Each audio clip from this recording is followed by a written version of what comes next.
Hello friends, कैसे हैं आप लोग। आशा करता हूँ आप सभी बहुत अच्छे होंगे और तैयारी में भी अच्छी खासी लग गए होंगे, क्योंकि फॉर्म तो आ ही गया है 9 तारीख को और लगभग बहुत सारे बच्चों ने फॉर्म भी भर लिया है। तो आइए थोड़ा सा आज एक फॉर्म भरने पे बात करने वाले थे, उस पर बात कर लेते हैं, क्योंकि बहुत सारे स्टूडेंट्स का क्वेरी आ रहा है कि ये डॉक्यूमेंट गलत अपलोड हो गया, ओबीसी ऐसे करना था, स्टेट वाला अपलोड हो गया, सिग्नेचर जो है ब्लैक पेन से अपलोड करना था वो ब्लू पेन से हो गया। तो उसके लिए ना थोड़ा सा आपके पास जो नोटिफिकेशन होगा उसके पेज नंबर 9 को एक बार देख लीजिएगा। अभी मैं आपको पूरा का पूरा फॉर्म भर के दिखाऊंगा, एक डमी टाइप का फॉर्म, वहां से आपको ज्यादा क्लियर हो जाएगा। लेकिन एक बार पेज नंबर 9 को एक बार जरूर देख लीजिएगा फॉर्म भरने से पहले, कि आपको बेसिकली फॉर्म भरने से पहले आपके पास क्या क्या चीजें होनी चाहिए। तो देखिए यहाँ पे अगर हम नीचे वाले कुछ पॉइंट्स पे बात करें, पॉइंट नंबर 5 आप देखेंगे कि आप अप्लाई तो करने जा रहे हैं, आपके पास क्या क्या होना चाहिए। देखिए पहली चीज यहाँ पे मांगी गई है scan copy of recent size colour passport size colour photograph. मतलब आपका एक फोटो मांगा गया है, आपके पास कलर फोटो होनी चाहिए। Scanned copy of signature with black ink pen, काले रंग के पेन से आपका एक साइन किया हुआ स्कैन चाहिए, जो सिग्नेचर जिससे आप अपलोड करें। 2 हो गए। फिर बोला है कि आगे कुछ डॉक्यूमेंट्स की लिस्ट है, जो जिस कैटेगरी में आता है वो डॉक्यूमेंट अपलोड करेगा। एक ए है मैट्रिकुलेशन और सेकेंडरी बोर्ड लेवल सर्टिफिकेट, लेकिन यहाँ पे कुछ और भी नहीं बोला गया है, इसके आगे कुछ लिखा नहीं है। इसका मतलब ये है कि इसको सिर्फ और सिर्फ आप स्कैन करके अपलोड कर लीजिएगा। यहाँ पे एक आपकी मार्कशीट की जरूरत होगी और एक सर्टिफिकेट की जरूरत होगी। अभी फॉर्म भरते टाइम देखेंगे कि मार्कशीट क्या होता है, सर्टिफिकेट क्या होता है। आपसे यहाँ बोला गया है वैलिड HMV या transport licence issued by RTA RTO of Indian states, एक आपके पास लाइसेंस होना चाहिए। उसके बाद पॉइंट नंबर सी में एक बात कही गई है, candidates belonging to OBC non creamy layer SC और ST category will have to upload, ये लाइन पढ़िए, self attested copy of valid certificate in prescribed format. Prescribe format का मतलब ये होता है कि जो बेसिकली आप ऑनलाइन अप्लाई करते हैं या जो आपको DM ऑफिस या तहसीलदार के यहाँ से बन के जो सर्टिफिकेट मिलता है वो बेसिकली पहले से प्रेस्क्राइब फॉर्मेट में होता है। और ये जो फॉर्म आप फिलअप कर रहे हैं ना, इसके पीछे आप देख रहे होंगे बहुत सारे फॉर्म्स होंगे, ये आपको अभी फिलअप करने की जरूरत नहीं है, ये जब आपकी ज्वाइनिंग होने लगेगी उस टाइम पे इसको अटेस्ट करवा के लाना पड़ेगा। ठीक है, तो अभी आप इसमें जो आपके नोटिफिकेशन में जो फॉर्म्स एनक्लोजर लगे हुए हैं उसको कोई भरने और उसको जाके अटेस्ट कराने की जरूरत नहीं है, वेस्ट ऑफ टाइम। और देखिए चौथी बात, डी पॉइंट नंबर डी कहा गया candidates belonging to economically weaker section EWS will have to upload self attested, यहाँ पे भी देखिए सेल्फ अटेस्टेड की बात कही गई है, copy of valid income and asset certificate. देखिए जो EWS का सर्टिफिकेट होता है ना, ये बहुत लोगों को कंफ्यूजन होगा कि EWS का सर्टिफिकेट मेरे पास तो है नहीं, asset income and asset certificate मेरे पास नहीं है, तो ये होता क्या है। तो देखिए EWS का बेसिकली कोई सर्टिफिकेट नहीं बनता है, ठीक है, ऐसा कोई सर्टिफिकेट नहीं बनता है जिसपे आपका लिखा हो कि आप EWS कैटेगरी से बिलोंग करते हैं। EWS कैटेगरी में आने के लिए एक फॉर्मेट होता है इनकम एंड एसेट सर्टिफिकेट का, यहाँ पे बस आपका लिखा होगा कि इस फाइनेंशियल ईयर में, इस वित्त वर्ष में आपकी जो पूरे फैमिली इनकम है वो इससे ज्यादा नहीं थी। ठीक है, एक लिमिट है वहां पे, जिससे अगर आप उस लिमिट के अंदर अंदर आपके पूरे फैमिली का मिला करके इनकम है, आपके पेरेंट्स का और आपका, तो आप EWS कैटेगरी में आएंगे, लेकिन उससे ज्यादा है तो आप जनरल कैटेगरी में चले जाएंगे। तो ये तो चीजें देखिए बेसिक रिक्वायरमेंट है। अभी मैं आपको बताता हूँ कि फॉर्म बेसिकली भरना कैसे है, और स्टेप बाय स्टेप देखेंगे, एकदम धीरे धीरे देखेंगे। तो देख लीजिए फॉर्म कैसे भरना है। जो नहीं भरे हैं भैया ध्यान से भरिएगा, और जो भर चुके हैं, गलती कर चुके हैं, उनके बारे में बात करेंगे कि आपको क्या करना है। तो देखिए यहाँ पे सबसे पहले इन्होंने स्टार्टिंग में दे रखा है हाउ टू अप्लाई। ठीक है, यहाँ पे इन्होंने मेंशन कर रखा है कि आपको इस वेबसाइट पे जाना है, उसके बाद करियर में जाना है, उसके बाद रिक्रूटमेंट में जाना है, उसके बाद एम्प्लॉयमेंट नोटिफिकेशन में जाना है। सबसे पहले हम लोग यहाँ पे क्लिक कर देते हैं और हम लोग यहाँ पे इस वेबसाइट पे चलते हैं। ठीक है, ये लीजिए, देखिए हमने ये वेबसाइट,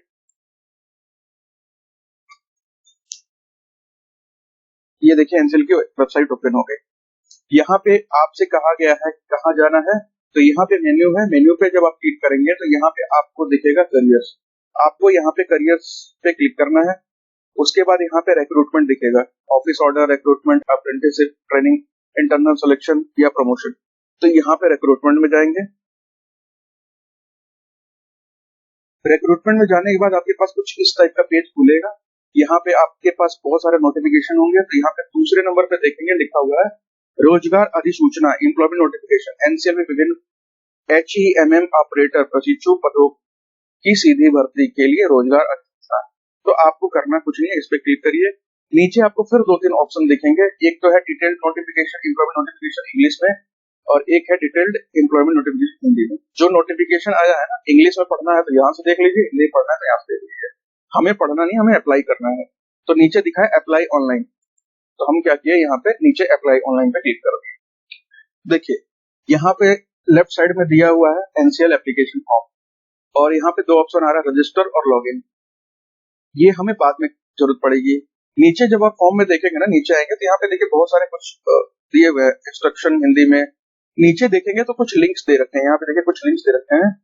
यहाँ पे फिर वही चीज दे रखी है कि हिंदी में एडवर्टाइजमेंट पढ़ना है, जो नोटिफिकेशन हिंदी में पढ़ना है तो यहाँ क्लिक करिए, इंग्लिश में पढ़ना है तो यहाँ क्लिक करिए, फॉर्म कैसे कैसे भरना है तो यहाँ पे क्लिक करिए। तो यहाँ पे भी देखिए, एक बार क्लिक करके आपको दिखा देता हूँ इंस्ट्रक्शंस।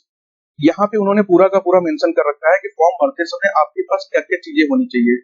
जनरल इंस्ट्रक्शन, यहाँ पे देखिए जनरल इंस्ट्रक्शन में बता रखा है कि आपके पास एक वैलिड मेल आईडी और एक मोबाइल नंबर होना चाहिए, स्कैन कॉपी होनी चाहिए पासपोर्ट साइज आपकी। उसके साथ साथ उसी फोटो को आपको पूरे रिक्रूटमेंट प्रोसेस में इस्तेमाल करना है। मतलब आपके पास एक ऐसा फोटो होना चाहिए जो जिसकी कॉपी आपके पास बहुत सारी पड़ी हो। सिलेक्शन होने के बाद भी आपको वही लेके जाना है फोटो। एग्जाम हॉल में भी एडमिट कार्ड आने के बाद वही सेम फोटो आपको कैरी करना है। और यहाँ पे आपको कहा गया एक आपका स्कैन सिग्नेचर होना चाहिए। उसके बाद कैटेगरी सर्टिफिकेट, कास्ट सर्टिफिकेट, जो भी आपके पास है उसके बाद। तो चलिए एक बार फॉर्म फिल करते हैं, वहीं पे देखते हैं और क्या क्या चीजें मांगी जाती है। तो यहाँ पे अगर आएंगे तो यहाँ पे देखिए बिल्कुल हम नए हैं, अभी हमने कोई फॉर्म नहीं भरा है।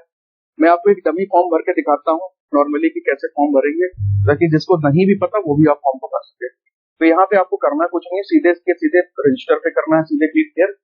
लॉगिन पे क्लिक आप कब करेंगे, जब आपका रजिस्ट्रेशन हो जाएगा, आपको आईडी और पासवर्ड, आपको बाकी चीजें मिल जाएंगी।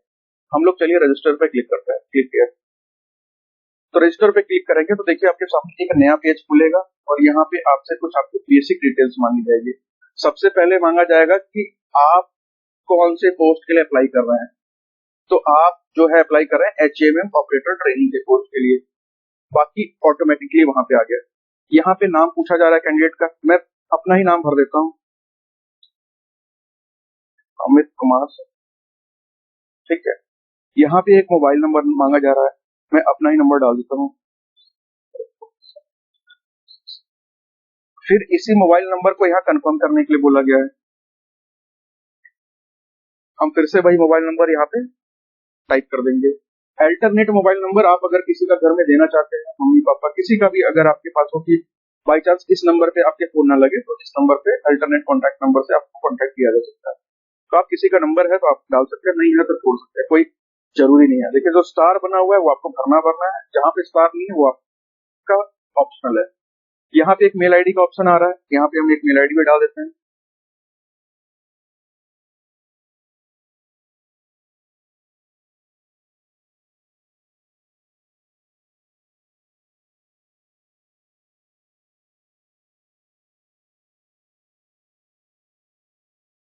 दोनों जगह हमने सेम मेल आईडी डाल दिया।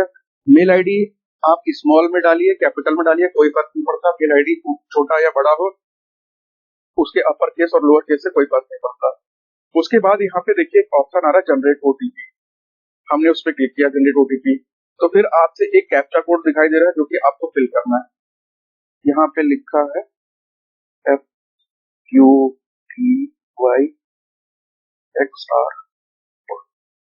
और सबमिट कर देंगे, ठीक है।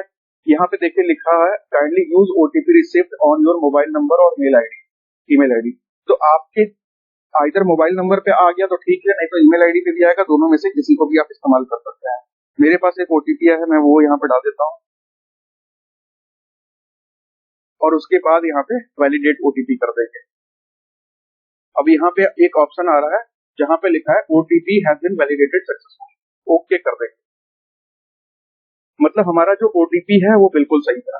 फिर आप क्या करेंगे, नीचे आएंगे, यहाँ पे एक छोटा सा डिक्लेरेशन किया हुआ है, I here by declare that the above information is true to the best of my knowledge. I am aware that NCL will be sending important information on my registered details. I agree that I have referred the employment notification and ensure my eligibility before applying. Also, I agree that I have read and understood all instructions specified in the employment notification and agree to abide by same. यहाँ पे आप कह रहा है, आपसे कहा जा रहा है, मतलब आप इसको एग्री कर रहे हैं कि भाई जो ऊपर हमने इंफॉर्मेशन दिया है वो बिल्कुल करेक्ट है, जितना मेरी जानकारी में वो बिल्कुल करेक्ट है। आगे फिर आपने ये यहाँ पे एग्री किया है कि मुझे ये भी जानकारी है कि एनसीएल मुझे ये डिटेल्स मेरे मेल आईडी या रजिस्टर्ड डिटेल्स पे मोबाइल नंबर पे सेंड करेगा। मैंने नोटिफिकेशन को भी पूरा पढ़ लिया है अच्छे से अप्लाई करने से पहले, और वहां पे जो टर्म्स एंड कंडीशन नियम कानून लिखे हैं उसको भी हमने पढ़ लिया और वो अपने ऊपर में लागू करता है। उसके बाद यहाँ पे आपको फिर से कैप्चा कोड एंटर करना है।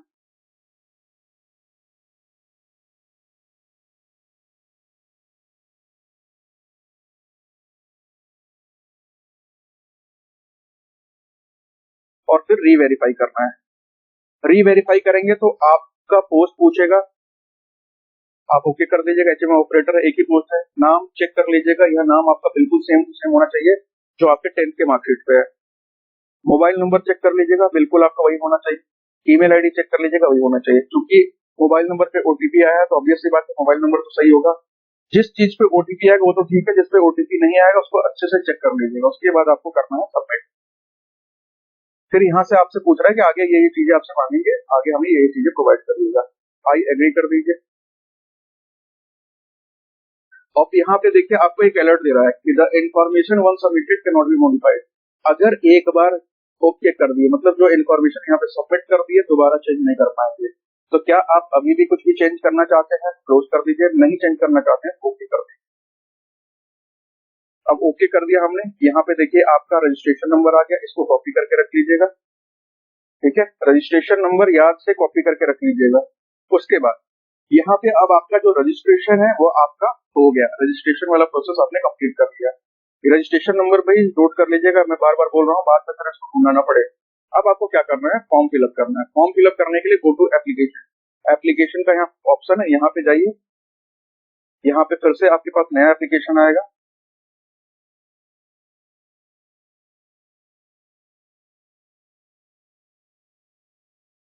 ये देखिए आपके सामने एक एप्लीकेशन आ गया जहाँ पे eligibility criteria, communication detail, qualification detail, document and payment आपसे मांग रहा है। तो बाकी जो कुछ चीजें भरी हुई है जो आपने अभी भरा है। जेंडर आपसे पूछा जा रहा है, मेल फीमेल अपना सेलेक्ट कर लीजिएगा। डेट ऑफ बर्थ मांगा जा रहा है, आपका जो डेट ऑफ बर्थ होगा वो डाल दीजिएगा। मैं ऐसे ही एक यहाँ पे डिफॉल्ट डेट ऑफ बर्थ डाल देता हूँ, किसी भी साल का ले लीजिए।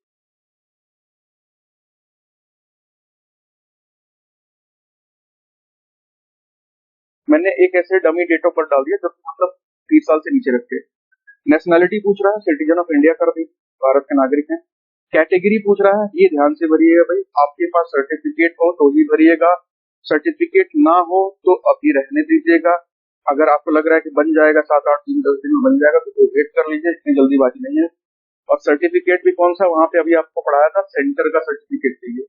तो जिस कैटेगरी से बिलोंग करते हैं वो कैटेगरी यहाँ पे सेलेक्ट कर लीजिएगा। अभी मैं यहाँ पे एक, मेरे पास एक ओबीसी का मैं लेके बता देता हूँ कि ओबीसी का फॉर्म फिलअप करना है तो कैसे करेंगे। तो ओबीसी सेलेक्ट कर लिया। आपसे यहाँ पे डिटेल मांगा जा रहा है, do you have a valid HFD या transport licence issued from any RTA RTO of Indian state as on closing date. मतलब कि 30 तारीख को फॉर्म भरना खत्म हो रहा है, तो 30 तारीख से पहले क्या आपके पास कोई ऐसा वैलिड लाइसेंस है जो कि हैवी लाइसेंस हो या ट्रांसपोर्ट लाइसेंस हो, उसमें कुछ भी लिखा हो। तो देखिए अगर नो है, अगर मैं नो सेलेक्ट करूंगा तो ये मुझे बता देगा कि आप एलिजिबल नहीं। देखिए नो पे सेलेक्ट किया, you are not eligible to apply. ठीक है, तो यहाँ पे आपको यस सेलेक्ट करना है। बाकी यहाँ पे आपसे पूछा गया है कि date of issue, driving licence का डेट ऑफ इशू क्या है। तो डेट ऑफ इशू में आपको एक ड्राइविंग लाइसेंस लेकर के दिखा दे रहा हूँ। ये मैंने अभी एक डमी टाइप का ही बनाया है। जैसे मान लीजिए ये ड्राइविंग लाइसेंस है, ठीक है। डेट ऑफ इशू क्या होगा, डेट ऑफ इशू, यहाँ पे देखिए लिखा ना डेट ऑफ इशू, तो मेरा 12/8/2013, 12/8/2013 से इशूड है, तो 12/8/2013 डाल देंगे। जिस डेट से इशूड है उस डेट को डाल देंगे यहाँ पे। तो यहाँ पे हम लोग एंटर कर देंगे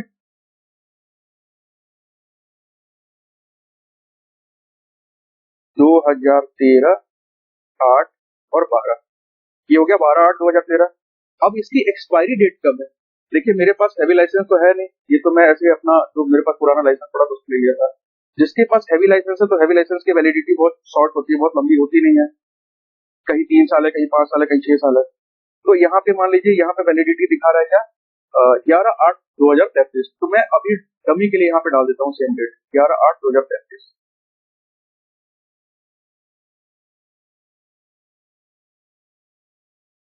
11/8/2033, ये रहा 33/8/11। ठीक है, तो यहाँ पे मेरा लाइसेंस का भी काम हो गया। अब यहाँ पे पर्सनल डिटेल्स मांग रहा है, नाम आपका ये है, फादर नेम क्या है, मदर नेम क्या है, तो मैं ऐसे ही कुछ भी डिटेल डाल दे रहा हूँ।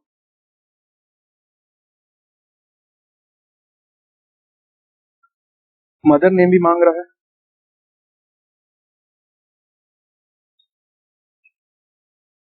तो मैंने ऐसे ही एक डिटेल यहाँ पे फिलअप कर दिया। लेकिन आप ध्यान रखिएगा, फादर नेम वही डालिएगा जो आपके 10th के मार्कशीट पे लिखा हुआ है, मदर नेम वही डालिएगा जो आपके 10th के मार्कशीट पे लिखा हुआ, सॉरी 10th के सर्टिफिकेट पे लिखा हुआ है। 10वीं के सर्टिफिकेट को मम्मी का भी नाम होगा, वो डालिएगा यहाँ पे। मैरिटल स्टेटस, अगर मैरिड है तो मैरिड डालिएगा, अनमैरिड है तो अनमैरिड डालिएगा। बाकी से आपको कोई मतलब नहीं, यहाँ पैसे तो नहीं है कभी डाइवोर्स भी हो गया, विडो हो गई, सीएज भी। तो मैरिड है तो मैरिड, अनमैरिड है तो अनमैरिड, यहाँ पे सेलेक्ट कर लीजिएगा। उसके बाद आपसे पूछ रहा है टेस्ट सिटी प्रेफरेंस। ठीक है, मैं आपको टेस्ट सिटी का पूरा पीडीएफ अभी शेयर कर दूंगा, उसको देख लीजिएगा एक बार। जैसे मान लीजिए मुझे मैं एमपी का रहने वाले हूँ, जैसे मान लीजिए मैं मध्य प्रदेश का रहने वाला हूँ, तो मुझे सेंटर कहाँ चाहिए होगा, एमपी चाहिए होगा। अब मेरे घर से सबसे करीब कौन सा होगा, तो सबसे पहले जबलपुर होगा। जब अगर कोई सिंगरौली से है तो वो जबलपुर डालेगा। उसके बाद टेस्ट सेंटर क्या डालेगा, क्योंकि पता है फिर बाकी चीजें दूर हो जाएंगी। उत्तर प्रदेश सेलेक्ट कर लीजिए, उत्तर प्रदेश में आपके पास एक वाराणसी है, वाराणसी डाल दीजिए, वो आपके घर के ज्यादा करीब रहेगा। प्रेफरेंस थर्ड डाल दीजिए, उत्तर प्रदेश में क्या आप डाल देंगे लखनऊ। लखनऊ भी ज्यादा बढ़िया है, क्योंकि वहां से आपको डायरेक्ट ट्रेन कनेक्टिविटी है और सुबह सुबह जब ट्रेन पहुंच जाएगी एग्जाम टाइम से बहुत पहले। प्रेफरेंस नंबर 4 डाल दीजिए कि भाई चलो ठीक है, अगर वहां भी ना मिले तो फिर मुझे इंदौर दे देना। फिर है कि चलो इंदौर भी ना मिले तो भोपाल ही दे देना। आपके पास 5-6 प्रेफरेंस चुनने का मौका है यहाँ पे। तो यहाँ पे हम लोग चुन लेते हैं उत्तर प्रदेश, और यहाँ पे फिर देख लीजिए और कोई लोकेशन आपके, कानपुर ठीक है। तो यहाँ पे इनका पूछने का मतलब ये है ना कि अगर जबलपुर आपके पास प्रेफरेंस भरा है तो सेंटर जबलपुर मिलेगा, अगर वहां भरा हुआ मिला तो वाराणसी मिलेगा, अगर वो भी सेंटर फुल मिला तो अगला मिलेगा। देखिए जो जितना जल्दी फॉर्म भरेगा ना उसको उसका प्रेफरेंस फर्स्ट वाला मिलेगा।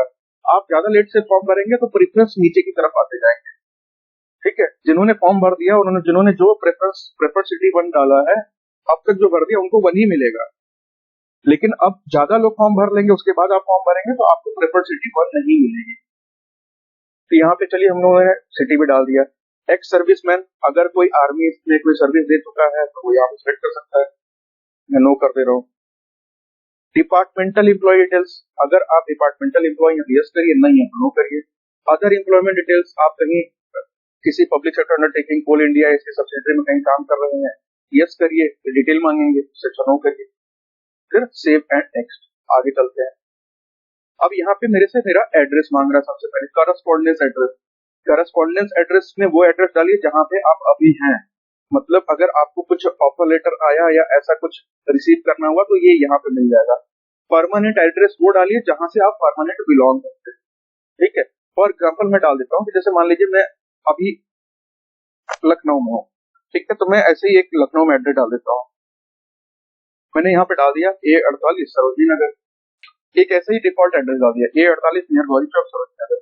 एक कंट्री पूछ रहा है, इंडिया सेलेक्ट कर लीजिए। स्टेट सेलेक्ट कर लीजिए, स्टेट जिस स्टेट से बिलोंग करते हैं यहाँ पे टाइप कर दीजिए उत्तर प्रदेश। डिस्ट्रिक्ट सेलेक्ट कर लीजिए, कौन सा डिस्ट्रिक्ट है आपका डिस्ट्रिक्ट, लखनऊ। पिन कोड डाल दीजिएगा अपना पिन कोड, जो आपका एक्चुअल पिन कोड होगा जहाँ पे आप चीजों को रिसीव कर सकते हैं। मैंने यहाँ पे पिन कोड डाल दिया। Is permanent address same as correspondent address. देखिए यहाँ पे पूछ रहा है कि क्या आपका परमानेंट एड्रेस भी सेम है, तो अगर आपका यस करेंगे तो नीचे वो एड्रेस अपने आप कॉपी हो जाएगा। देखिए नीचे एड्रेस कॉपी हो गया, ठीक है। लेकिन अगर आप नो करेंगे, यहाँ पे नो करेंगे तो यहाँ पे आपको एड्रेस फिल करने का ऑप्शन आएगा। यहाँ पे आप चाहें तो अलग एड्रेस भी रख सकते हैं।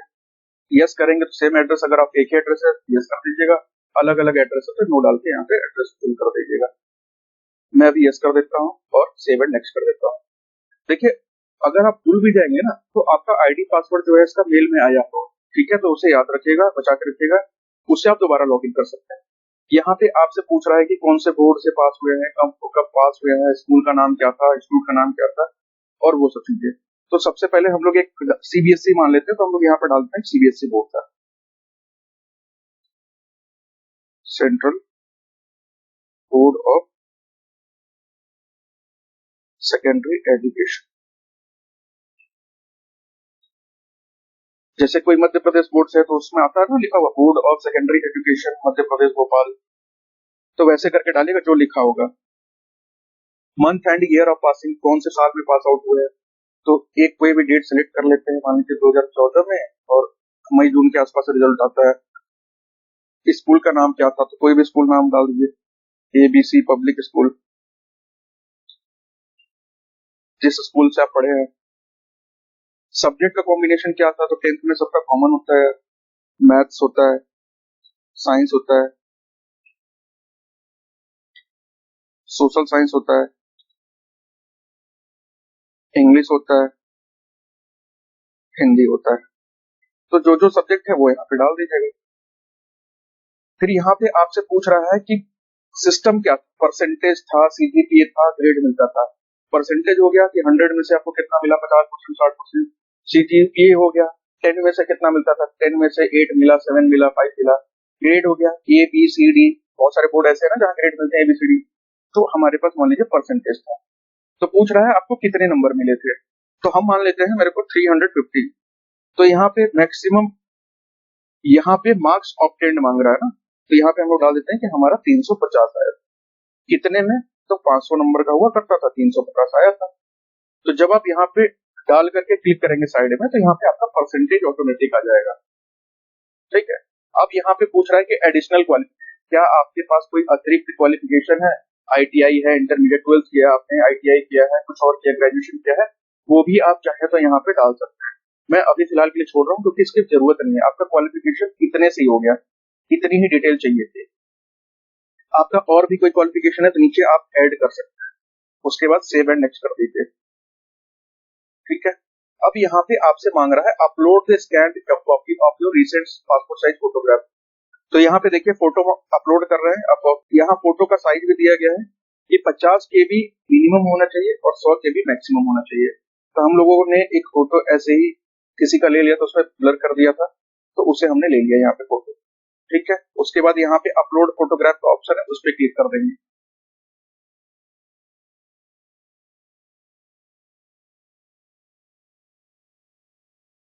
ठीक है। अब यहाँ पे आप चाहें तो देख सकते हैं व्यू अपलोडेड फोटोग्राफ, आप देख सकते हैं, देखिए हमने ये फोटो वहां पे अपलोड किया था। याद रखिएगा फोटो लेटेस्ट होना चाहिए, नया होना चाहिए। अब उसके बाद पूछ रहा है कि यहाँ पे आप अपना सिग्नेचर अपलोड करिए।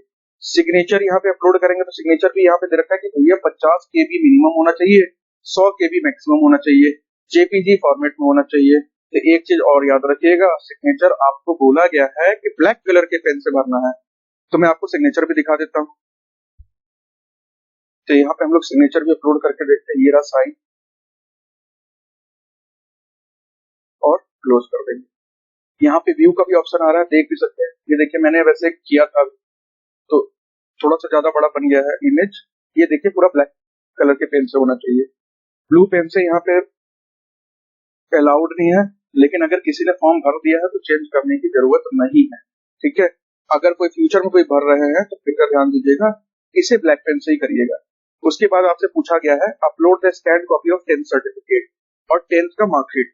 तो सर्टिफिकेट क्या होता है और मार्कशीट क्या होता है वो मैं आपको एक बार दिखा देता हूँ। कि देखिए सर्टिफिकेट जो होता है ना, जहाँ पे आपका पास और फेल लिखा होता है, ये देखिए इस तरीके का होता है ना सीबीएसई का, जहाँ पे आपका लिखा रहता था नाम ये है, फादर नेम ये है, मदर नेम ये है, और इस ग्रेड से इस सब्जेक्ट में इनको पास घोषित किया जाता है, क्वालिफाई किया जाता है।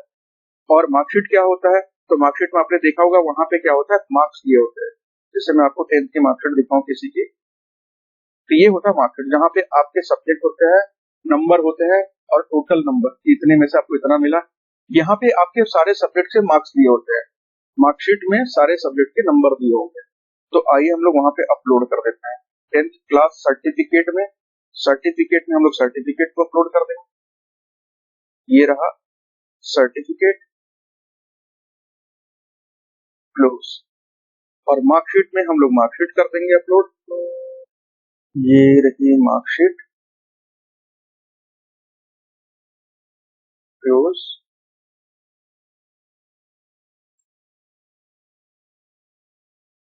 ठीक है, उसके बाद आपसे पूछ रहा है upload the scanned copy of your caste certificate. देखिए कास्ट सर्टिफिकेट में ना आपको कहीं 10th और डीएल में कहीं भी ये मेंशन नहीं है कि आपको उसको अटेस्ट करना, सेल्फ अटेस्टेड। लेकिन कास्ट सर्टिफिकेट में वहां पे लिखा है कि आपको सेल्फ अटेस्टेड करना है। तो मैं आपको दिखा दे रहा हूँ सेल्फ अटेस्टेड मतलब होता क्या है। ये एक हमने ओबीसी का एक ऐसे ही किसी का ले लिया था ऑनलाइन से। ये मान लीजिए एक ओबीसी का सर्टिफिकेट है, सेंटर का है, लिखा हुआ है form of certificate to be produced by OBC other backward classes applying for the appointment to post under the government of India. ठीक है, जो गवर्नमेंट ऑफ इंडिया लिखा होगा तो स्टेट सेंटर का है, एक सिर्फ लिखा होता है फॉर उत्तर प्रदेश स्टेट, तो वो स्टेट का होता है। तो यहाँ पे देखिए जैसे कि पेन से यहाँ पे लिखा हो ना, ब्लू पेन से सेल्फ अटेस्टेड, और नीचे सिग्नेचर मैंने किया था इसे डेमो देने के लिए। पहले आपको फोटोकॉपी करा लेना अपने कास्ट सर्टिफिकेट का, और नीचे लेफ्ट साइड में या राइट साइड में जहां पे भी आपको जरूर सेल्फ अटेस्टेड लिख करके अपना पूरा का पूरा सिग्नेचर उस पर कर दीजिएगा, जो भी आप साइन करते हैं उसको स्कैन करके अपलोड करना। तो यहाँ पे मान लीजिए हम लोग इसको अपलोड कर देते हैं, अपलोड, यहाँ पे ओबीसी, ये हो गया हमारा अपलोड। ठीक है, और लास्ट में हमारे पास मांग रहा है कि ड्राइविंग लाइसेंस की कॉपी चाहिए। तो हमने आपको स्कैन कॉपी दिखाई था डीएल का, उसे हम यहाँ से अपलोड कर देंगे। ड्राइविंग लाइसेंस भी हमारा अपलोड हो गया। अब यहाँ पे देखिए कैटेगरी जो हम फिल किए हैं वो ऑटोमेटिक वहां से उठा लिया है। कैंडिडेट का नाम बता रहा है अमित कुमार सिंह, फीस बता रहा है 1180 रुपए है। मैंने बताया था पिछले वीडियो में कि पेमेंट इस बार ऑनलाइन ही करना है सिर्फ, तो ऑनलाइन चुन लेंगे पेमेंट करने के लिए। I have gone through the details, जो आपने फॉर्म भरा है उसको आपने देख लिया, पढ़ लिया है। I hereby declare that the statement made in the application form are true. आपने जो फॉर्म भरा है वो आपके नॉलेज में बेस्ट जो चीजें उसमें मेंशन की गई वो सब कुछ करेक्ट है। I have read the employment notification. देखिए आपसे ये बार बार टिक करवा रहा है बहुत ज्यादा कि आपने एम्प्लॉयमेंट नोटिफिकेशन को अच्छे से पढ़ लिया है, रिक्रूटमेंट के प्रोसीजर को पढ़ लिया है, और वो आप पे लागू होता है। ठीक है, और आप सारे के सारे कंडीशन को उसमें जो जो चीजें मेंशन है उसको फॉलो करते हैं। कल को अगर कुछ निकल के आए कि वो आपके ऊपर नहीं था, वो आपने गलत डेट डाल दी, गलत साइन कर दिया, गलत चीजें कर दी, फिर ये इस बिहाफ पे आपको रिजेक्ट कर देंगे। फिर यहाँ पे देखिए I am in position of all the certificate और documents in support of my claim made above in the application form. आपने जो अभी एप्लीकेशन फॉर्म भरा है, जो भी सर्टिफिकेट आपने अपलोड किए हैं या डॉक्यूमेंट्स वहां पे दिए हैं, वो सभी के सभी आपके पास भी अवेलेबल हैं ओरिजिनल के रूप में। इसका मतलब ये हुआ। और आई एग्री मतलब ये हम all the terms and condition को एग्री कर रहे हैं। कैप्चा कोड है नीचे, यहाँ पे आप एंटर कर देंगे।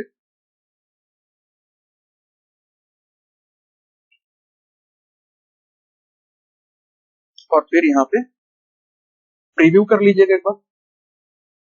ठीक है, देखिए प्रीव्यू कर लिए हम लोग।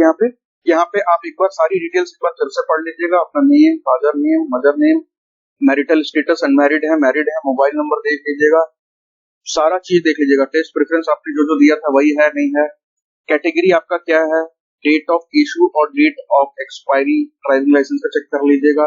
बाकी चीजें चेक कर लीजिएगा, जो आपने एड्रेस वगैरह डाला था सब कुछ सेम है नहीं है, स्कूल का नाम 10th में जो भी डाला था, सिग्नेचर आपका यहाँ पे आएगा, देखिए ब्लैक कलर के पेन से सिग्नेचर आ रहा है, वो सब चीजें चेक कर लीजिएगा। बाकी और आपको डॉक्यूमेंट्स जो जो अपलोड किए हैं उसको भी चेक करना है, तो उसे भी आप यहाँ पे क्लिक करके चेक कर सकते हैं। ठीक है, जैसे मान लीजिए मुझे अपना कास्ट सर्टिफिकेट चेक करना है कि मैंने क्या अपलोड किया था, तो हम क्लिक क्लियर करेंगे तो यहाँ पे आपका जो अपलोड किया हुआ कास्ट सर्टिफिकेट ये यहाँ पे खुल के आ जाएगा। उसके बाद आपको क्या करना है, यहाँ पे अगर आपको लगती है कि सारी की सारी चीजें ओके है, ठीक है, कोई प्रॉब्लम नहीं, इसको क्लोज कर दीजिए और यहाँ से आप कर दीजिए सबमिट। ठीक है, सबमिट करने के बाद यहाँ पे कह रहा है कि भाई आपका ये जो चीजें हैं, जो डिटेल्स आपसे मांगी गई हैं, इस पर्पस के लिए मांगी गई है। ठीक है, नाम मांगा गया है ऑफिशियल कम्युनिकेशन के लिए, और उसके बाद यहाँ पे आप आई एग्री कर दीजिए। ये आपको सीधे के सीधे SBI के पेमेंट गेटवे पे आया। यहाँ पे आपके पास जो भी मोड है आप उससे पेमेंट कर सकते हैं। वैसे ज्यादातर लोगों के पास UPI होगा, आप यहाँ पे UPI सेलेक्ट कर लीजिएगा, QR कोड जनरेट कर लीजिएगा। यहाँ पे नीचे QR कोड का ऑप्शन है, QR कोड सेलेक्ट कर लीजिएगा और यहाँ पे देखिए QR कोड आ गया। तो इस QR कोड को स्कैन करके 2 मिनट 56 सेकंड 55 सेकंड का टाइम होता है, आप इसको स्कैन करके पेमेंट कर दीजिएगा, ऑटोमेटिकली आपका फॉर्म सबमिट हो जाएगा। तो ये रहा आपका पूरा का पूरा फॉर्म भरने का प्रोसीजर। और कल से हमारा बैच स्टार्ट हो रहा है, मैंने आपको बताया था कल से हमारा बैच स्टार्ट हो रहा है, तो उसके लिए भी रेडी रहिए। और अगर एडमिशन, कुछ बच्चे हैं जिन्होंने एडमिशन नहीं लिया है या रह गए हैं, तो वो भी जल्दी से जल्दी ले लीजिए, क्योंकि हमारे पास, मैंने आपको पहले ही बताया था कि बहुत ज्यादा सीटें नहीं है इस बार, कम से कम सीटें हैं। तो अगर किसी ने एडमिशन नहीं लिया है तो आप अपने अकॉर्डिंगली देख लीजिएगा। और अगर कोई डाउट क्वेरी हो तो इस नंबर पे कांटेक्ट कर लीजिएगा, आपके पास नंबर तो मेरा है ही। और हाँ, एक चीज और था कि कुछ लोग फॉर्म भर लिए हैं, गलत भर लिए हैं, तो फिर क्या करें। देखिए, अगर आपका सिग्नेचर सिर्फ ब्लैक पेन से करना था, आपने ब्लू से कर दिया, तो कोई प्रॉब्लम नहीं है। ठीक है, जिसने भर दिया ठीक है, जिसने नहीं भरा है वो भी ध्यान रखिएगा। अगर आपने उसके अलावा कोई मिस्टेक किया है, अगर कोई स्टेटस किसी चीज में, कैटेगरी, मैरिटल स्टेटस, बाकी चीजों में, तो भैया आपको एक दोबारा फॉर्म भरना पड़ेगा। और खास करके अगर SC/ST कैटेगरी से बिलोंग करते हैं और उसमें भी आपने सिग्नेचर अगर ब्लू पेन से कर दिया, तो आप प्लीज नया फॉर्म भर लीजिएगा, क्योंकि फीस लगेगी नहीं। तो आप अपनी तरफ से अपने एप्लीकेशन पे एक भी मिस्टेक मत करिए, क्योंकि सारी चीजें ऑनलाइन होने जा रही है, तो एक एक एरर निकालेंगे, लास्ट में एक एक गलतियां निकालेंगे आपकी, कि आपको कैसे रिजेक्ट किया जा सके। तो आप अपनी तरफ से अपना 100% दीजिए कि आपके फॉर्म में कोई मिस्टेक ना हो, ताकि सिलेक्शन होने के बाद ये छोटी छोटी चीजें निकाल के आपको ना दिखाई जाए कि भैया ये मांगा था हमने, आप ब्लैक पेन से, आपने ब्लू से दिया है, ये हमने ऐसा कलर मांगा था, आपने ब्लैक एंड व्हाइट दिया, तो हम लेंगे नहीं। ठीक है, तो अपनी तरफ से सारा चीज रेडी रखिए। बाकी कोई डाउट क्वेरी हो तो आप कॉल या मैसेज इस पर कर सकते हैं। तो चलिए फिर मिलते हैं हम लोग अपने अगले वीडियो में। आप सभी को मेरी तरफ से नमस्कार, गुड डे, बाय बाय।